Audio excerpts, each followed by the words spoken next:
The paper plate bent in my hand. Grease bled through the cheap Ca Ridboe road and stained my fingers. I didn't see Dad, you're in the way. That was Derek, my son. He brushed past me to grab the soda pitcher and didn't even look at me. I stepped back, pressed myself against the wall of the community room. The air smelled like burnt hot dogs and cheap perfume.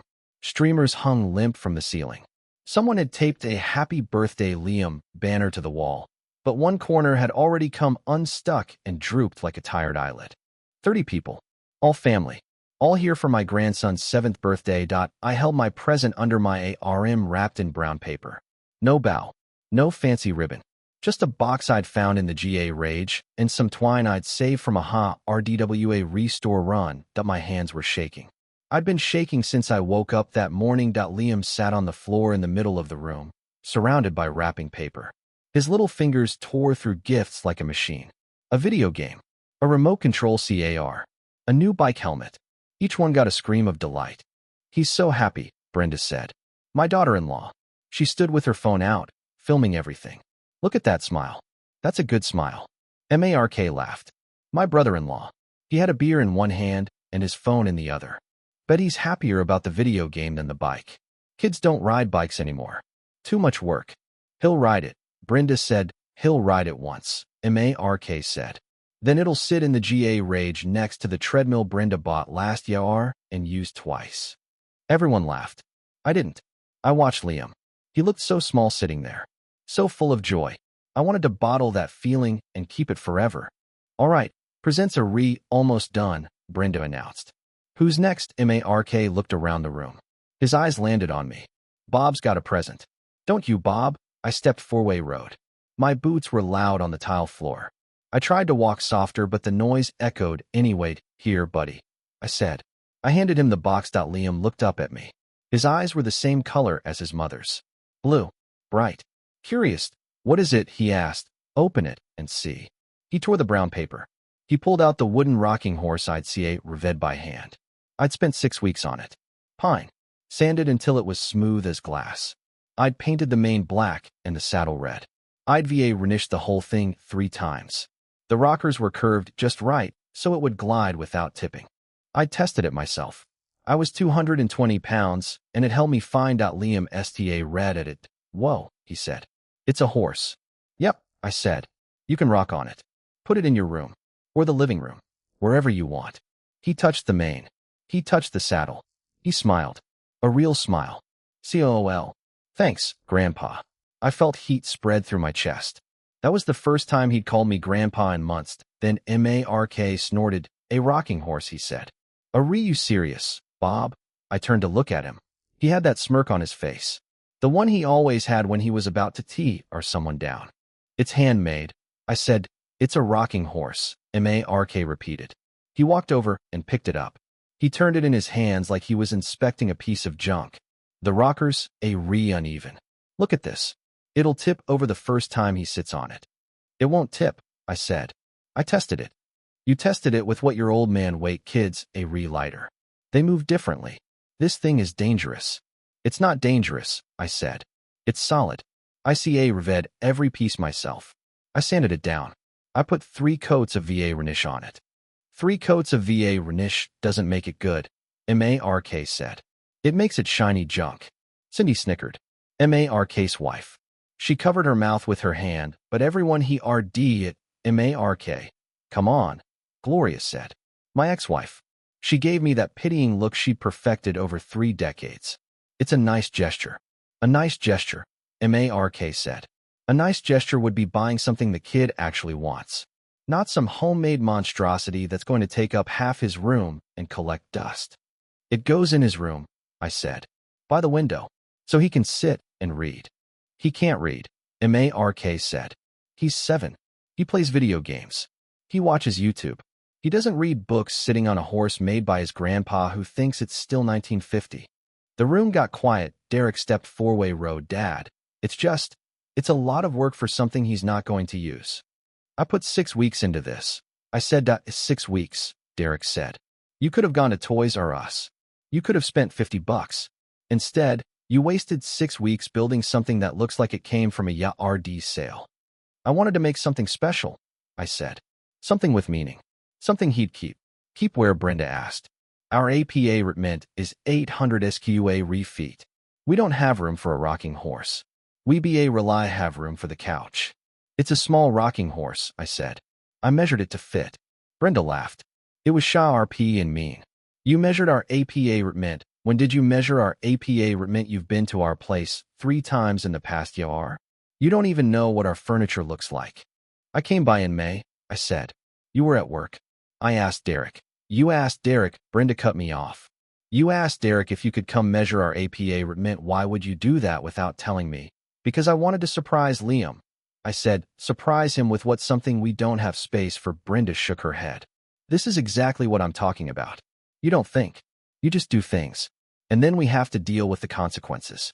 Brenda, Derek said quietly. No, I'm going to say it, she said. Bob, I love you. You're Liam's grandfather. But you live in your own world. You don't see about our lives. You don't see about our space. You don't see about what's actually practical. You just want to feel good about yourself for building something. It's selfish. Selfish. That word hit me like a punch to the chest. Selfish. I repeated. Yeah, Brenda said. Selfish. You do things for you. Not for Liam. For you. So you can pat yourself on the back and say you're a good grandfather. Even though you haven't contributed a single dollar to his college fund. Even though you've never babysat him overnight. Even though you don't even know what foods he's allergic to. He's not allergic to anything. I said, he's allergic to strawberries. Brenda snapped. The room went silent again. I blinked. He's not allergic to strawberries. Yes, he is, Brenda said. He's been allergic since he was 2. You would know that if you ever actually spent time with him. But you don't. You show up on holidays. You bring presents you made in your GA rage. And then you leave. That's not being a grandfather. That's being a stranger with a workshop. I opened my mouth to speak. Nothing came out. I looked at Liam. He was looking at me with wide eyes. He didn't understand what was happening. He just saw his mother yelling at his grandfather. Brenda, stop, Derek said. This isn't the time. Then when is the time? She demanded. When he brings another giant piece of furniture we can't fit in our place, when he gives Liam something dangerous because he didn't think it through. It's not dangerous, I said again. I could hear the weakness in my own voice. It's a rocking horse, Mark said. It's a literal death trap. If he tips 4-way RD, the rockers will catch his head. He could get a concussion. He could get a concussion, Cindy echoed. He could break a bone. Mark added. Gloria sighed. Bob, I told you. You're not as young as you used to be. Your hands aren't as steady. Your judgment isn't as good. Maybe you should stick to buying things from stores from now on. Or just give money. Money is always welcome. Money. Mark laughed. As if Bob has money. I have money. I said, oh yeah, Mark challenged. How much? 508,000. What do you have? Bob, you live in that shack on 5th Street. You drive a 2003 truck with rusted bumpers. You wear the same flannel every time I see you. You don't have money. You have pride. And your pride makes you build things nobody wants. That's enough, I said. My voice had changed. It came out different. H.A. Rider. Like steel. Mark leaned 4-way road. Oh, Bob's getting mad. You gonna hit me? Bob, you gonna throw a punch with those old man fists? I stepped closer to him. I didn't mean to. My body just moved. He didn't back down. He was a foot taller than me. 30 years younger. He'd been a college athlete. He still played tennis twice a week. He could probably knock me out with one punch. But I wasn't SCA red. You've been talking all night, I said. You've been making jokes. You've been laughing at me. And I've been sitting here, taking it. But I'm done. Daddy, Liam said. His voice was small. Grandpa's upset. Stay out of this, Brenda told him. She pulled him behind her. I looked at Derek. You want to say something? You want to defend me for once? Derek looked at his feet. He wouldn't meet my eyes. Dad, just go home, he said. You're making a scene. A scene? I repeated. I'm making a scene. Not Mark. Not Brenda. Me. I'm making the scene by standing up for myself. It's a birthday party, Derek said. For a 7-year-old. Can't you just let it go for one night? I've let things go for 42 years, I said. I let things go when your mother left me. I let things go when you stopped returning my calls. I let things go when you moved across town and didn't even tell me your new address. I let things go when you told me your APA rent was too small for me to visit. I've been letting things go my whole life. And I'm done. I pulled my phone out of my pocket. I opened the banking app and held it up. This is my account, I said. Look at it. They looked. All of them. Derek, Brenda, Mark, Cindy, Gloria, the cousins, the aunts, the uncles. The balance was $1.8 million. Mark's mouth dropped open. That's not real. It's real, I said.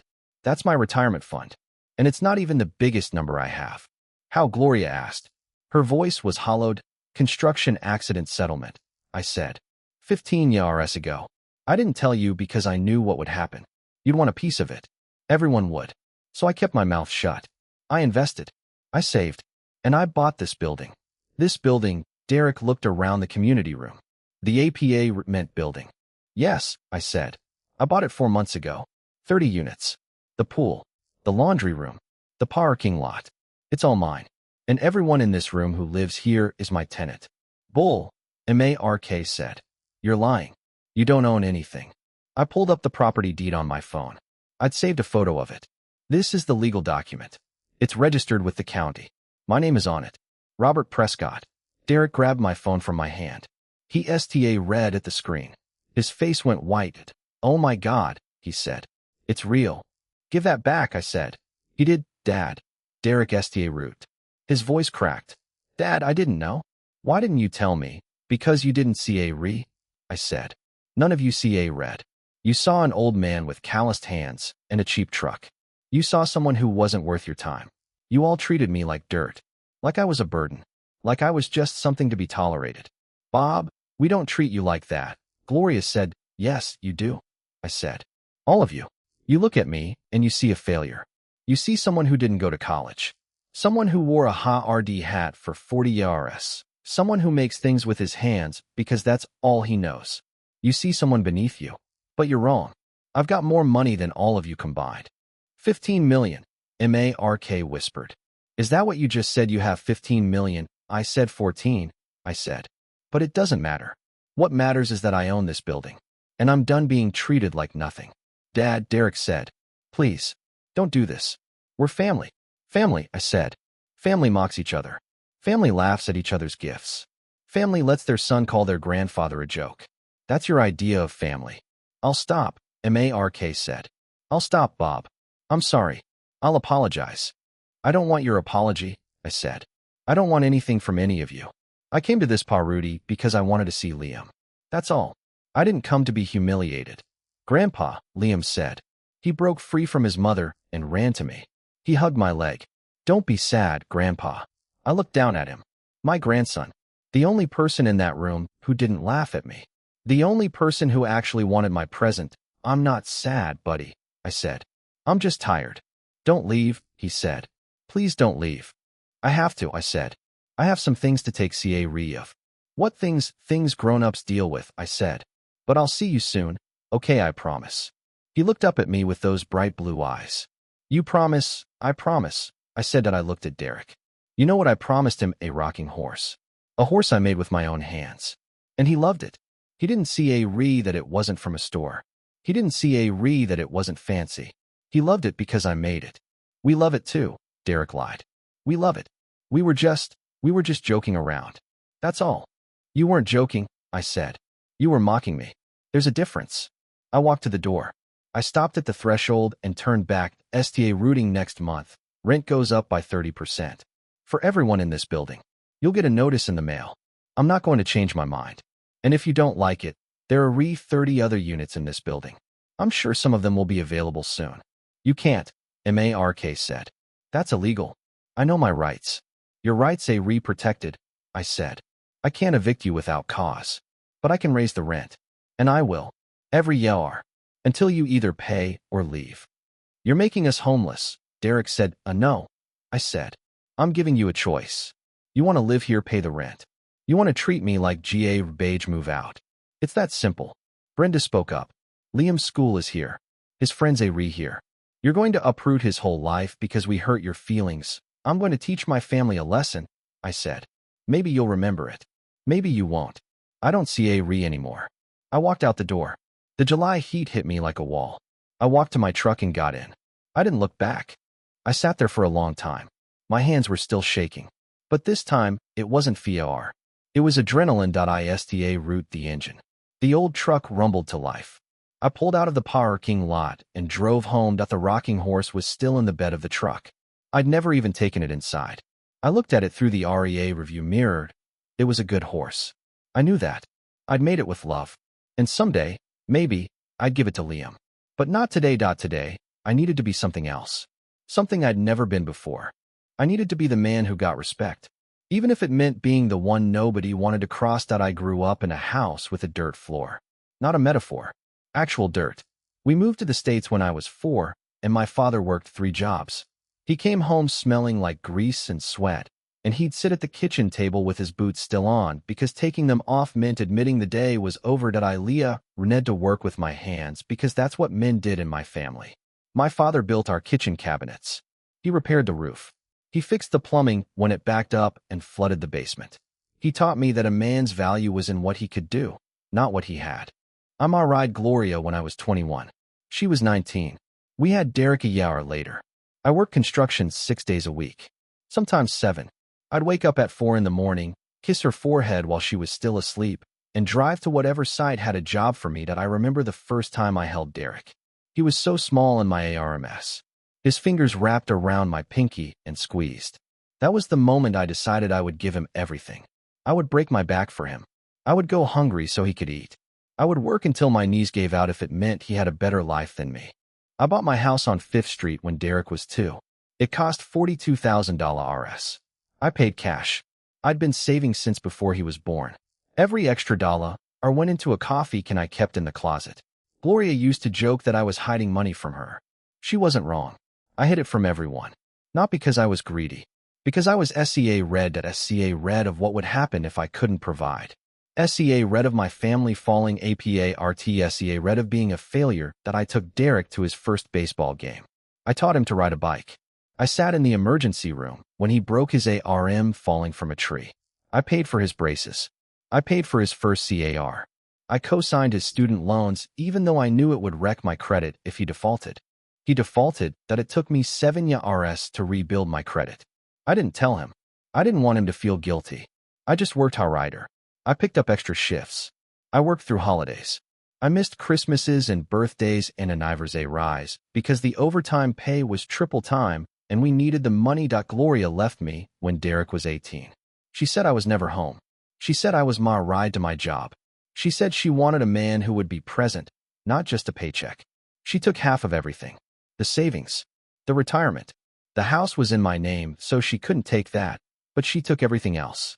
I didn't fight it. I let her go. I let her take the furniture and the photos and the wedding albums. I kept my tools in my truck and the house on 5th Street. I slept on a mattress on the floor for a year because she took the bed frame. Derek stayed with her. He was 18. He could have stayed with me. He chose her. I understood. She had the nice house. She had the cable TV. She had the new CAR.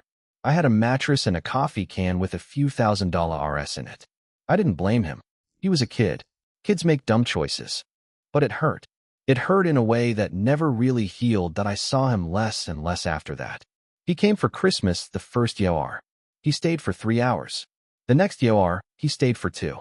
The year after that, he called to say he was spending Christmas with Gloria and her new husband, Philip. He said he'd see me on New Year's. He didn't show that I worked through the pain. That's what I do. I work. I built houses for other people. I fixed their kitchens. I replaced their roofs. I poured concrete driveways. I did the work nobody else wanted to do because I had the skills and I didn't complain. Every morning, I woke up and made coffee. Every morning, I sat on my porch and watched the sunrise. Every morning, I told myself it was going to be okay. I'd get through it. I always got through it. The construction accident happened when I was 47. A beam slipped. It caught me in the shoulder and pinned me against a wall. I was in the hospital for 3 weeks. I had surgery. They put a plate in my shoulder. The company settled with me. They paid out $1 million too. After lawyers and medical bills, I had $800,000 left. I didn't tell anyone. Not Gloria. Not Derek. Not my sister. Nobody. I put the money in investments. I kept working. I kept wearing the same flannel shirts. I kept driving the same truck. I kept living in the same house. I didn't want anyone to look at me differently. I didn't want the pity. And I didn't want the questions. 4 years ago, ISTA route looking at the APA Mint building on Maple Avenue. 30 units. Good location. Close to schools and grocery stores. It needed work, but I knew how to do work. I calculated the numbers. I looked at the rent rolls. I talked to a lawyer and a real estate agent. I bought it for $2.1 million RS. Cashed up, I hired a Ruther Pendleton to manage it. I told him to keep my name off the paperwork as much as possible. I told him to collect the rent and handle the maintenance, and send me quarterly reports. I told him I didn't want any of the tenants to know who owned the building. That included Derek. Derek moved in 4 years ago. He'd been renting a place across town, but it was falling apart. I knew because he complained about it every time we talked. I offered to help him find something better. He said he didn't need my help. He said he had it handled. 3 weeks later, I saw his name on the application for Unit 12C. That I didn't say anything. I approved his application through Ruther. I didn't ask for a discount. I didn't give him special treatment. I just let him live there like any other tenant. That I thought maybe, if he didn't know, he'd treat me differently. He'd see me as a father, not a landlord. I was wronged. He treated me worse. He treated me like I was a burden. He treated me like I was a child righty case. He made excuses when I asked to see Liam. He said they were busy. He said they had plans. He said his place was too small for company. I believed him. I believed all of it. I made the rocking horse because I wanted to give Liam something real, something that couldn't be bought, something that would last longer than a video game or a toy from a store. I wanted him to know that his grandfather loved him. I wanted him to have something to remember me by. I didn't read about the money. I never read about the money. I read about being respected. I read about being seen. I read about being treated like a human being instead of an inconvenience. But respect isn't free. I read that the hard way. The parudi was the last straw. I'd been patient for 62 years. I'd been kind. I'd been generous. I'd been forgiving. I'd let people walk all over me because I thought that was what family was supposed to do. Family is supposed to love each other. Family is supposed to lift each other up. Family is supposed to have your back when the world is trying to tear you down. My family mocked me.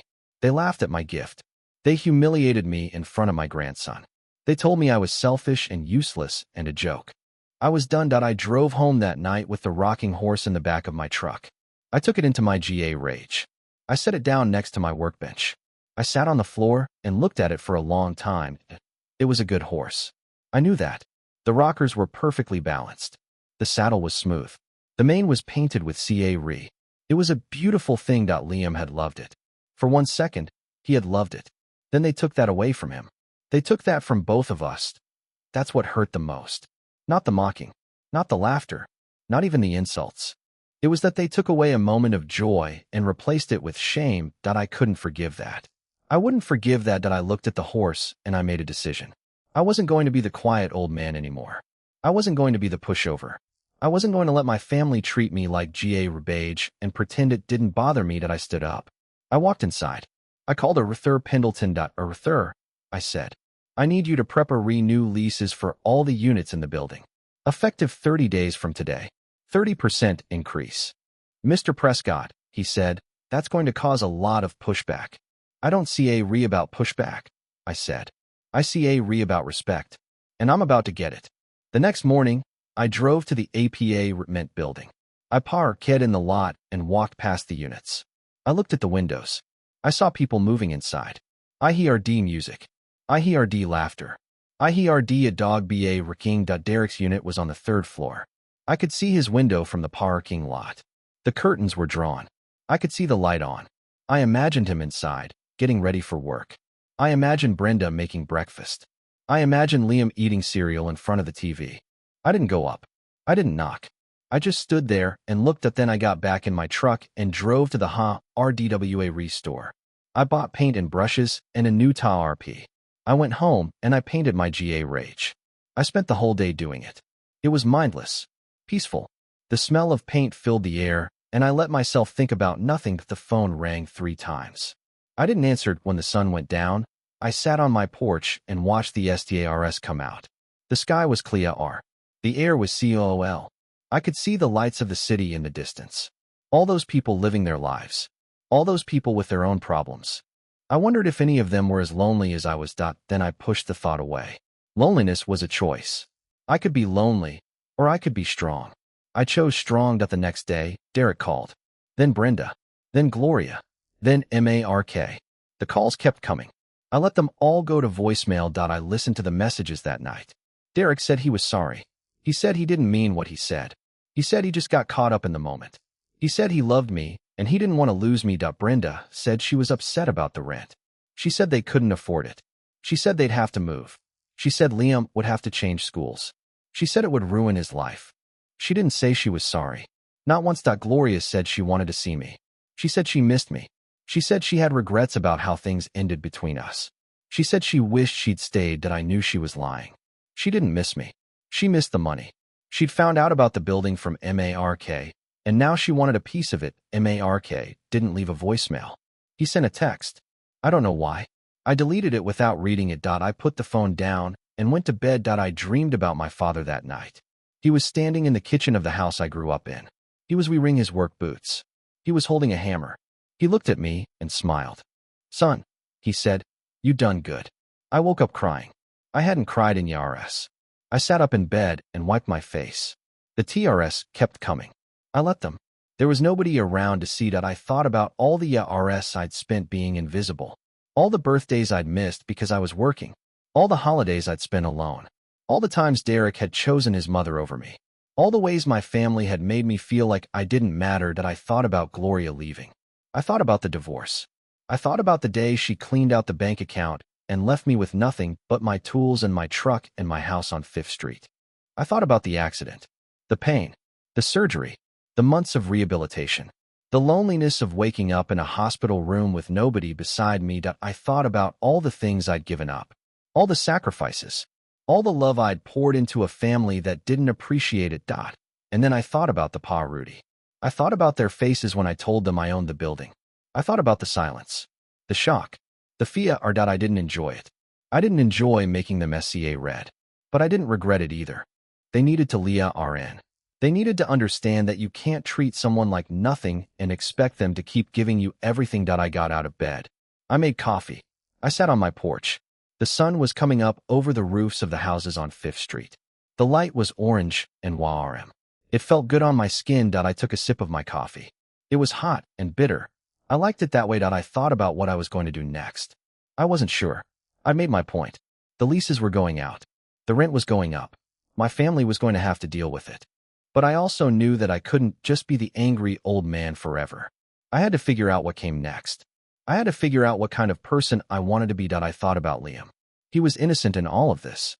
He didn't know anything about the money or the building or the fight.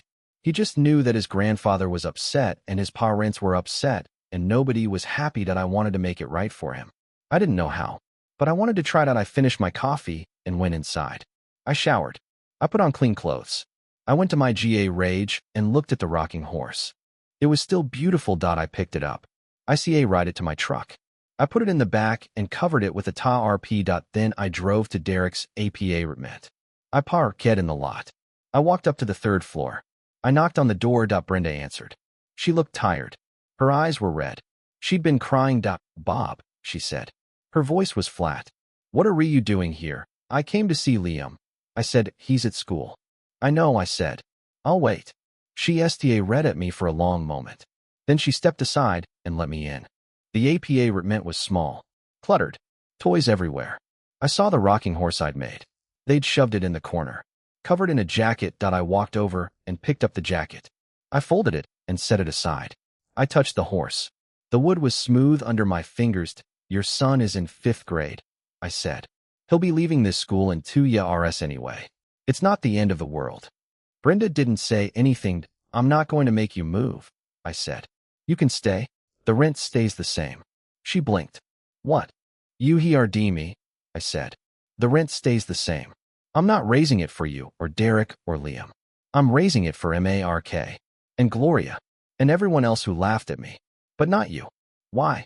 Because you're Liam's mother, I said. And despite everything, he's still my grandson. I'm not going to make his life harder because his parents are bad at showing respect. Brenda's voice broke. Bob, I'm sorry. I'm so sorry. I didn't mean what I said at the Pa Rudy. I was upset. We'd had a fight that morning. I took it out on you.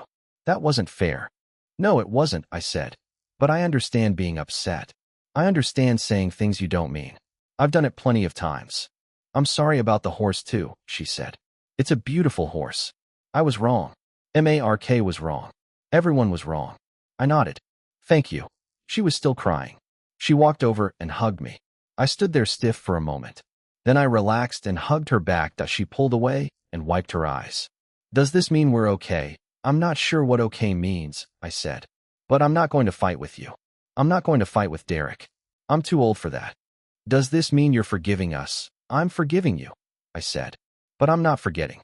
There's a difference. She nodded slowly. I understand. I'm going to go pick up Liam from school, I said. We're going to get ice cream. Oh, I don't know if he's allowed. I should probably check. Brenda, I said. It's my money. My time. My grandson. I'm buying him ice cream. You can check if you want, but it's happening. She read at me for a second. Then she laughed. It was a real laugh. The first one I'd heard from her that wasn't sarcastic. Okay, she said. Okay. He'll love that. I know he will. I said that I walked out of the APA met. I drove to the school. I waited in the parking lot until the bell rang. Kids flooded out. I saw Liam walking with his friends. He looked small among all the other kids. He was riding a backpack that was almost as big as him. I called his name. He looked up. His face lit up.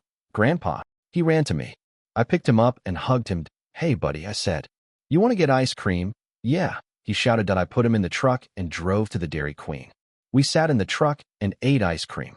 He told me about his school, about his teacher, about his friends.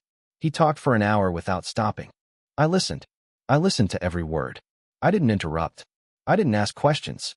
I just listened. When we were done, I drove him home. I walked him up to the APA met. Brenda was waiting at the door. Did you have fun? She asked. Yeah, he said. Grandpa got me a Blizzard Road. That was nice of him. I know, he said. He ran inside. Brenda looked at me. Her eyes were still a little red, but she was smiling. Thank you, she said. He needed that. We both did. I said that I walked back to my truck. I got in and sat there for a minute. I looked up at the APA met. I could see Liam's silhouette in the window. He was waving. I waved back. Then I rooted the engine and drove home. The new leases went out on a Tuesday. I watched a Ruther's email hit my inbox at exactly 9 a.m. He'd CC'd me on the mass mailing to all 30 units. No names listed. Just a blanket notice that rents would increase by 30% effective 30 days from the date of the letter. That I sat in my living room with a cup of coffee and watched the fallout unfold in real time. My phone root buzzing at 9:15. Derek first. Then Brenda. Then 3 numbers I didn't recognize. Then Gloria. Then Mark. Then Derek again. Then Derek a third time. I let it ring. I didn't silence it. I wanted to hear it. I wanted to hear how desperate they were. I wanted to feel the weight of their panic in my hand. At 10 o'clock, I left the house. I drove to the APA Mint building. I parked across the street and watched. People were standing in the parking lot. Clusters of them. Neighbors. Tenants. Some were waving their phones around. Some were shouting. I saw a woman crying on the curb. I didn't recognize her. I watched for 20 minutes. Then I drove to the diner on Main Street. I ordered eggs and toast and coffee. I ate slowly. I didn't rush. I had nowhere to be. My phone buzzed again. A text from Derek. Dad, please call me. This is serious. We need to talk. I didn't respond. A text from Brenda. Bob, I'm begging you. Liam doesn't understand why we're fighting. Please don't do this. I didn't respond. A text from Gloria. Bob, I know you're angry. I know you have every right to be. But this isn't the way. Please call me. I didn't respond. A text from Mark. I'll do anything. Anything you want. Just stop this. I read at Mark's message for a long time. Anything. Anything I want. Those were the words of a man who'd never had to beg before. A man who'd always been on top. A man who'd never known what it felt like to have the power taken away from him. I didn't respond to that either. I finished my breakfast. I paid the bill. I left a $5 tip on a $10 meal. The waitress smiled at me. She didn't know who I was. She didn't know what I'd done. She just saw an old man who'd left a generous tip. That was enough for her. That was enough for me. I drove home and went into my GA rage. I had a project I'd been putting off. A new workbench. I'd had the wood delivered 2 weeks ago. I had the plans drawn up. I needed to focus on something. Something that would keep my hands busy and my mind quiet. I worked all day. I didn't check my phone. I didn't look at the news. I didn't listen to the radio. I just built. Wood and nails and glue. The smell of sawdust filled the air. The sound of my hammer echoed off the walls. At 6, I stopped. I went inside and showered. I made dinner. A frozen pizza. I ate it standing over the sink. I didn't want to sit at the table. I didn't want to be reminded of the empty chairs. I checked my phone for the first time in hours. 57 missed calls. 23 text messages. 11 voicemails. I listened to the voicemails in order. The first one was from Derek. He sounded panicked. His voice was high and tight. "Dad, we got the notice. We can't afford this. You have to stop it. Please, Dad. Please." The second one was from Brenda. She was crying. "Bob, I thought we were okay. I thought you forgave us. What happened to that, please? Please don't do this. We can't afford to move. We can't afford the increase. We're going to lose everything." The third one was from Mark. He sounded different. Humble. Begging. "Bob, this is Mark. Listen, I know I was an asshole. I know I said some things I shouldn't have. I'm sorry. I'm really sorry. I'll do whatever it takes to make it right. Just please don't raise my rent. I can't afford it. I'll lose my place. Please, Bob. Please." I saved that voicemail. I wanted to listen to it again later. The fourth was from Gloria. She was calm. Controlled. That was her way. She never let anyone see her sweat. "Bob, it's Gloria. I know you're doing this to get back at us. I understand. I really do. But I think you're making a mistake. You're alienating the only family you have. When this is over, you're going to be alone. Is that what you want? Think about it." I deleted that one. She didn't deserve to have her voice saved on my phone. The rest were from tenants I didn't know. Angry. Confused. SCA read. They didn't know who owned the building. They didn't know who to blame. They just knew their rent was going up and they didn't have the money to pay it. I felt a twinge of guilt. Just a twinge. I pushed it down. This wasn't about them. This was about my family. The tenants were collateral damage. Unfortunate, but necessary. I sat in my living room. The pizza box sat on the counter. The TV was off. The house was quiet. I could hear my own breathing. I could hear my own heartbeat. I thought about my father. He'd taught me to be tough. He'd taught me to stand up for myself. But he'd also taught me to be fair. He'd taught me to be kind. He'd taught me that strength without mercy was just cruelty. I didn't feel cruel. I felt justified. There's a difference. Justified means you know you're right. Cruel means you enjoy the suffering. I didn't enjoy it. I just didn't stop it. That was the line I was walking. That was the line I had to hold. The next day, I drove to the building again. I wanted to see it. I wanted to see what was happening. There was a meeting in the parking lot. A group of tenants had gathered near the pool. They were talking, arguing. Some of them had papers in their hands. The new leases. They were pointing at the papers, waving them around. I parked across the street and watched. I could hear fragments of their conversation through my open window. "Can't do this to us. Illegal. I know it's illegal. Going to the city. Filing a complaint. Who owns this place? Who do we talk to?" I smiled. They'd never know. I'd made sure of that. Arthur handled everything. My name was buried deep in the paperwork. Layers of LLCs and holding companies. It would take them months to find me. By then, the 30 days would be up. I drove away. I went to the RDWA store. I bought more wood. I was building a shed. A small one. In the back road. I didn't need a shed. I just needed a project. Something to keep me busy. The calls kept coming. I stopped answering them. I stopped listening to the voicemails. I stopped reading the texts. I didn't need to heed their desperation.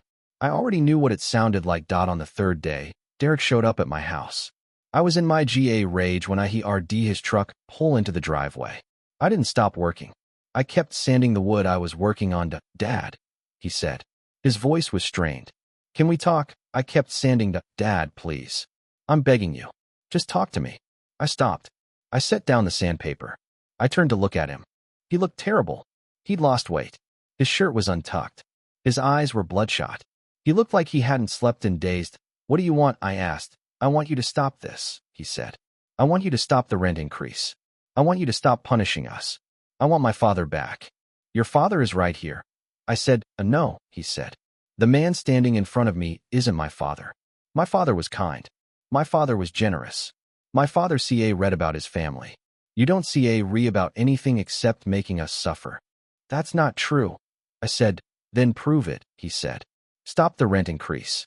Show me that you still love us. I walked over to him. I stood close. I looked him in the eyes. I do love you, I said. That's why I'm doing this. Because I need you to Leah RN. I need you to understand what it feels like to be treated like nothing. I need you to know how it feels to have the people you love take you for granted. You're teaching me a lesson, he said. His voice was bitter. That's what this is. A lesson. Yes, I said. It's a lesson. And it's a lesson you're going to remember for the rest of your life. This isn't love, he said. This is cruelty. Call it whatever you want, I said. But I'm done being the one who gives and gets nothing in return. I'm done being the invisible man. I'm done being the joke. Do you understand? I understand that you're destroying our family, he said. Your mother destroyed our family 14 years ago, I said. I'm just finishing the job. He read at me. He was shaking. His hands were clenched into fists. I thought he was going to hit me. I almost wanted him to. At least then I'd know he still felt something. But he didn't. He just stood there, breathing hard. Ring at me with eyes full of anger and hurt. Then he turned and walked away. He got into his truck and slammed the door. He drove off. He didn't look back. I watched him go. I felt nothing. Or maybe I felt everything. I couldn't tell the difference anymore. I went back to my workbench. I picked up the sandpaper. Root sanding again. The next day, I got a call from Arthur. He told me there was a meeting at the building. A tenants association had formed. They were planning to protest. They were planning to go to the city council. They were planning to sue. I told him to handle it. I told him to keep my name out of it. I told him I didn't see what they did. You might want to see Mr. Prescott, he said. This could get messy. Let it get messy, I said. I'm not going anywhere. I hung up. I went back to my shed. The next week, I got a call from Mark. He was crying. Crying. A grown man. A man who'd spent years mocking me. He was on the phone, sobbing to, Bob, I got the notice. I can't pay it. I don't have the money. My wife left me. She took the kids. She said she couldn't live with a man who was about to be evicted. I'm losing everything. Everything. I let him talk. I let him pour it all out. When he was done, I said nothing. I hung up. I didn't feel bad. I didn't feel good either. I just felt tired. That night, I sat on my porch. The stars were out. The sky was clear. I could hear the crickets chirping. I could hear a dog barking in the distance. I thought about my family. All of them. Derek, Brenda, Gloria, Mark, Cindy, the cousins, the aunts, the uncles. All of them. All of them had laughed at me. All of them had made me feel small. All of them had treated me like I didn't matter. I was finally maturing. I was making them feel small. I was taking away their security. I was taking away their peace of mind. I was finally the one with the power. It should have felt good. It should have felt like revenge. It should have felt like victory. It felt like nothing. I went inside. I made coffee. I sat in my living room and waited for the next call. It didn't take long. Gloria called at midnight. I answered. Bob, she said. I need to see you. It's midnight. I said. I know, she said. I need to see you now. I'm not driving across town at midnight. I said. Then I'll come to you. She said. 20 minutes later, I heard her pull into my driveway. She parked next to my truck. She got out and walked to my door. She was wearing a dress. Makeup. Perfume. The whole thing. She looked like she was going on a date. But she wasn't going on a date. She was coming to beg. What do you want? I asked as she stepped inside. She looked around my living room. She'd never seen it. She'd never come to this house. She'd never visited me here. It's small, she said. I like it that way. She turned to me. Her eyes were wet. Bob, we need to talk about the building. Let's talk. I said. I know you're angry, she said. I know you feel like we wronged you. And maybe we did. But this is too much. You can't take away the homes of your own family. You can't do this. I can, I said. I am. Think about Derek, she said. Think about Liam. They don't deserve this. Derek made mistakes, but he's still your son. Liam is still your grandson. They're innocent. Liam is innocent, I said. Derek is not. And neither are you. I'm your ex-wife, she said. I'm not your enemy. Yes, you are, I said. You've always been my enemy. You took half of everything I had. You destroyed our family. You turned Derek against me. You made me feel like I was nothing. That's what an enemy does. She root crying. Real TRS. I could see them streaking down her face. I didn't want to hurt you. I just wanted to be happy. You wanted to be happy at my expense, I said. That's not the same thing. I'm sorry, she said. I'm so sorry. Please, just give me a chance to make it right. Too late, I said as she walked to me. She put her arms around me. I didn't move. She hugged me. I let her die. Please, Bob, she whispered. I'll do anything. I pulled away. Anything, she said. Then leave, I said. Go home. Don't come back. That's what I want. She read at me. Her face was pale. She looked like she was going to say something. But she didn't. She just walked out. I watched her drive away. I went back inside. I sat on my couch. I didn't sleep that night. I just sat there, ring at the wall, waiting for morning. It came slowly. The sun crept over the horizon. Light filled the room. I got up. I made coffee. I went to my raged on my shed was almost done. The walls were up. The roof was on. I just had to finish the floor that I worked all morning. I didn't stop. I didn't eat. I didn't drink. I just worked out at noon, Arthur called. Mr. Prescott, there's something you should know. What? The Tenants Association hired a lawyer. They're planning to file a lawsuit. They're claiming discrimination. Unfair business practices. They're trying to block the rent increase. Let them try, I said. They're also planning to hold a press conference tomorrow. They're going to go public. Your name might come out. I paused. That was a problem. I didn't want my name in the news.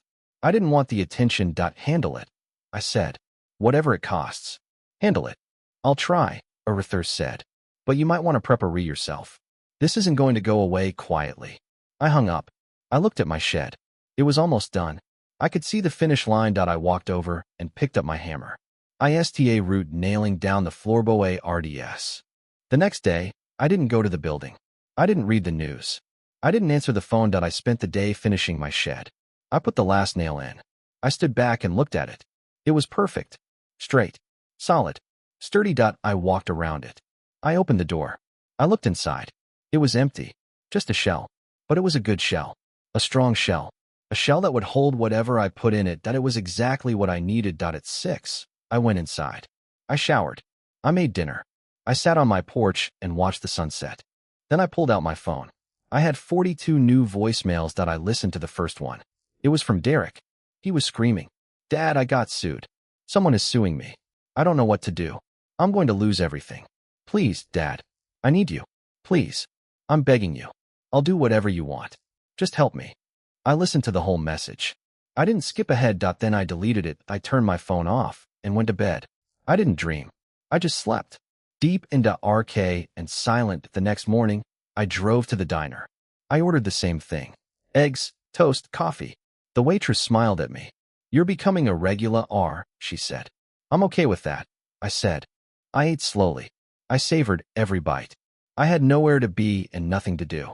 That was a luxury I'd never allowed myself before. I'd always been rushing, always been working, always been trying to prove something to someone. Not anymore. I was halfway through my coffee when the door opened. 3 men walked in. Suits, ties, briefcases. They looked like lawyers. They scanned the room, and their eyes landed on me. I knew they were coming before they reached my table. "Mr. Prescott," the lead one spoke. He was tall, gray hair, expensive watch. "That's me. I'm Kevin Calloway. I represent the tenants of Maple Avenue apartments." I took another sip of my coffee. I figured, we need to talk. "There's a booth in the back," I said. "I'll meet you there." I didn't hurry. I finished my coffee. I left a tip on the table. Then I walked to the back booth and sat down. They sat across from me. All 3 of them. They looked uncomfortable. The booth was too small. The diner was too loud. This wasn't their world, Mr. Prescott, Calloway said. "I'm going to be blunt. My clients prepared to sue you. They're prepared to take this as far as it needs to go. We've already filed a complaint with the City Housing Authority.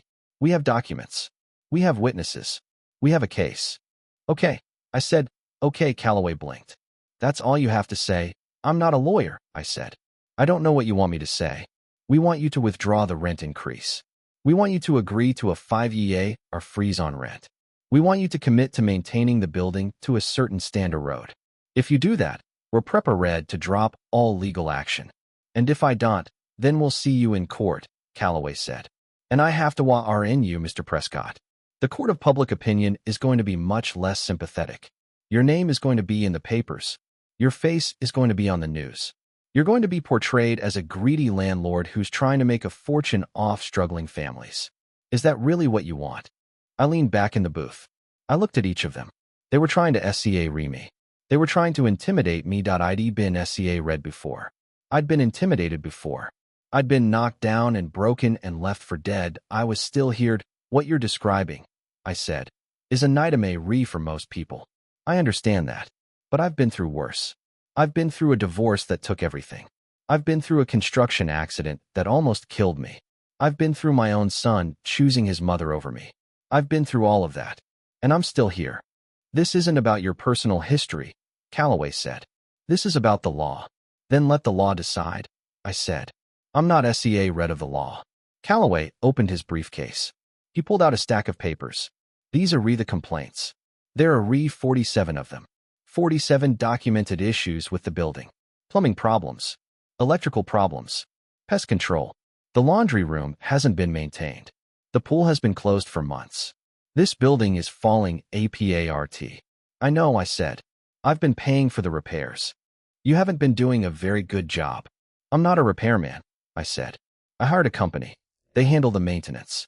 If the building is falling apart, that's on them. Ultimately, the responsibility lies with you, Calloway said. You're the owner. You're the one we're going after. I stood up. Then come after me. I'll be here. I'm not going anywhere. I walked to the register. I paid for my coffee. I left another tip. Then I walked out to my truck and drove home. The next day, I got a call from Arthur. Mr. Prescott, the press conference is happening. Where's City Hall? A few hours from now. They're inviting the local news. They're going to make a big deal out of this. I hung up. I didn't respond. I went to my GA rage. I looked at my shed. I looked at my tools. I looked at the rocking horse I'd made for Liam. It was still sitting in the corner, covered in a TA-RP. I pulled off the TA-RP. I looked at it. It was still beautiful, still solid, still perfect. I picked it up. I put it in my truck. I drove to the school. I waited for the bell to ring. Liam came out with his friends. I called his name. He looked up and waved. Grandpa, he ran to me. What are you doing here? I came to see you, I said. He climbed into the truck. What's the horse? It's yours, I said. I made it for you. Remember? Yeah, he said. Mom told me I wasn't supposed to like it.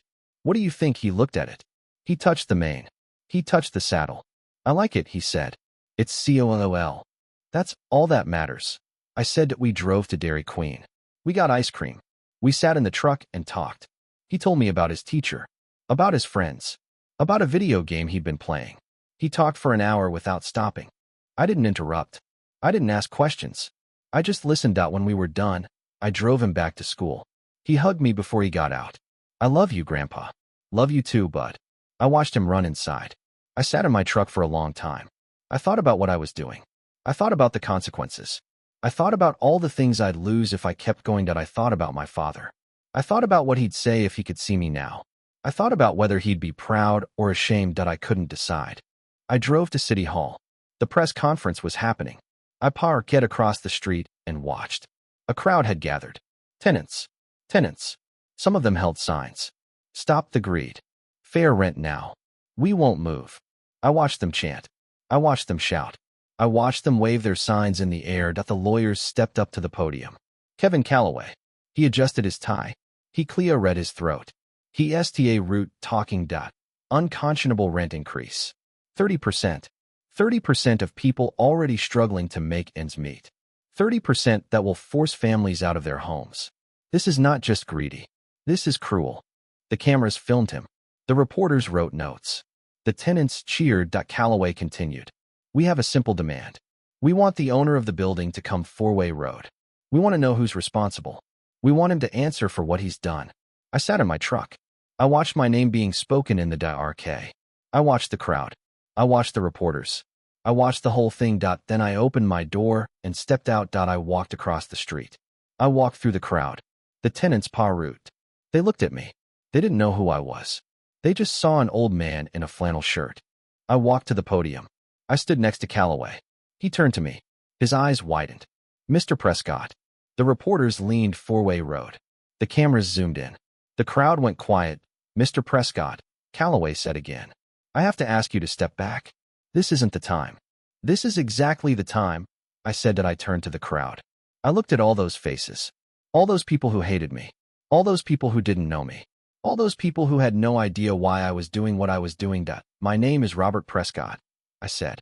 I'm the owner of the building. I'm the one you're looking for. The crowd erupted. People shouted. People booed. People pointed and screamed. Calloway grabbed my ARM. Mr. Prescott, I'm going to have to ask you to leave. Let go of me, I said. I have something to say. He didn't let go. I pulled my ARM free. I stepped up to the microphone. 30% is a lot, I said. I know that. It's a lot of money. It's going to be hard for a lot of people. And you're probably wondering why I'm doing it. You're greedy, someone shouted. You're a monster.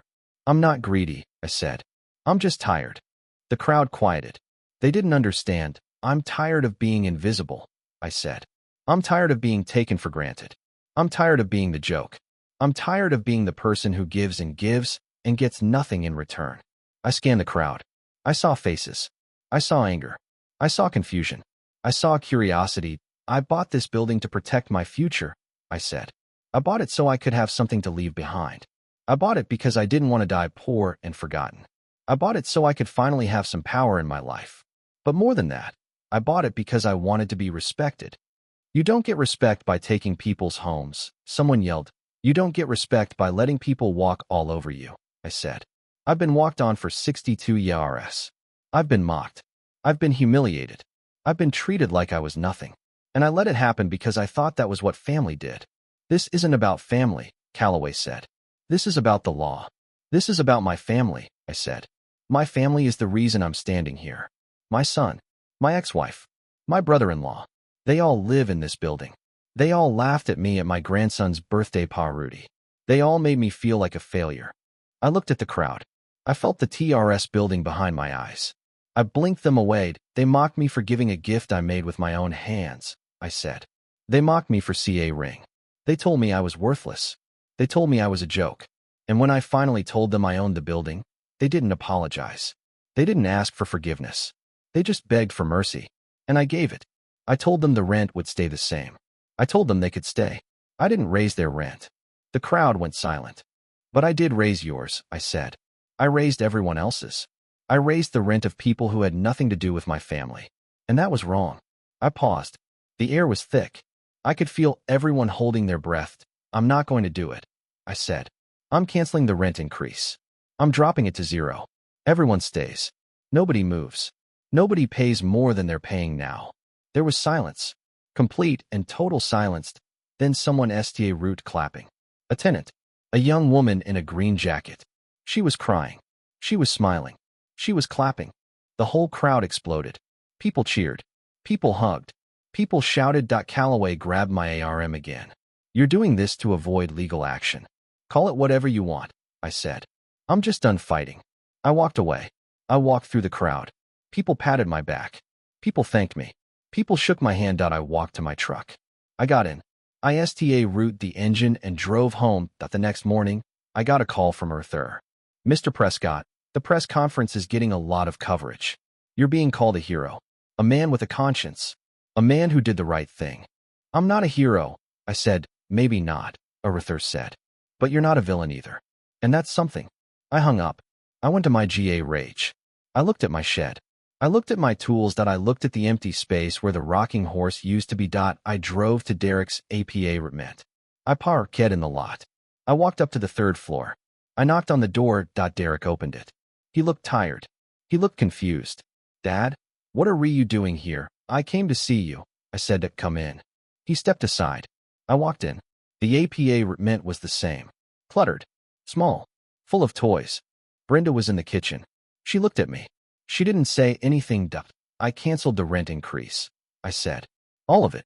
I know, Derek said. I saw the news. I'm not going to lie, I said. I wanted to hurt you. I wanted to make you feel what I felt. I wanted to teach you a lesson. But I realized something. You can't teach someone a lesson by taking away their home. That's not how it works. Derek nodded. He looked at the floor. I'm sorry, he said. I really am. I know, I said. And I forgive you. Both of you. Brenda walked over. She hugged me. I hugged her back. What about Mark? Derek asked. What about Gloria? I don't see a re about Mark, I said. And Gloria, I'm done with her. She can live in my building, but she's not my family. Not anymore. Derek nodded. I understand. We stood there for a moment. The room was quiet. I could hear Liam playing in his room. He likes the horse, Brenda said. What? The rocking horse, she said. He loves it. He sleeps with it. He see rise it around the APA meant. I smiled. That's all I wanted. For him to love it. He does, she said. He really does. I walked to Liam's room. He was sitting on the floor. The rocking horse was next to him. He was brushing its mane with a comb. Grandpa, he said. Look what I'm doing. I see that, I said. You're taking care of it.